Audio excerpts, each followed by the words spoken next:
kumbaga, give yourself something to inspire you na alam mo, ikaw kaya mong gawin, pero ibang tao ba't nila kayang gawin? And everyday, if you can do this, kahit na hindi pala everyday, hirap pa sila mabasa everyday, minsan wala tayong internet. Ba't ako nandito lang din ako kagabi, nag-live din pala tayo, nag-record lang ako, hindi ako nag-invite ng kahit sino. I don't mind kung pag-isipan ako na crazy, baliw,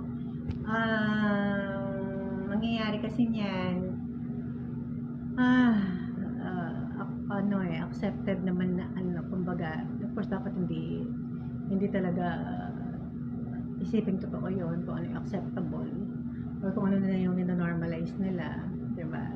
Or yung alam mo sa sarili mo, diba, kung ano yung kita talaga ako ng viewers ko dito sa Facebook na laging magkakasakit. Hindi ko alam hanggang kailan to, 10 years? Sana hindi, kasi prayer ko lang naman talaga, wish, hope ko lang madali, agad na ako makarecover. Yung mabilis, madali yung healing ko.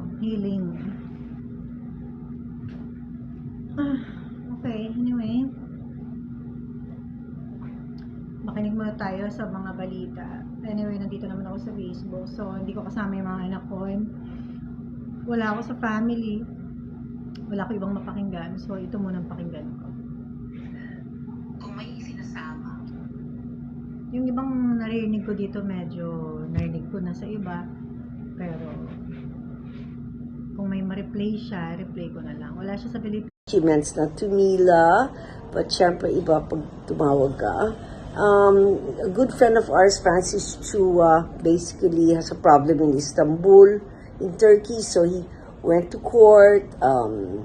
The judge issued an order in his favor, so now we're just having everything authenticated so that it can be served in the embassy in Istanbul, right? So Mila has all the documents. I won't bore you with the details, but if you could call Mila and just give it a little push. Everything's above board, don't worry. I'm very good at that. But yeah, that's it.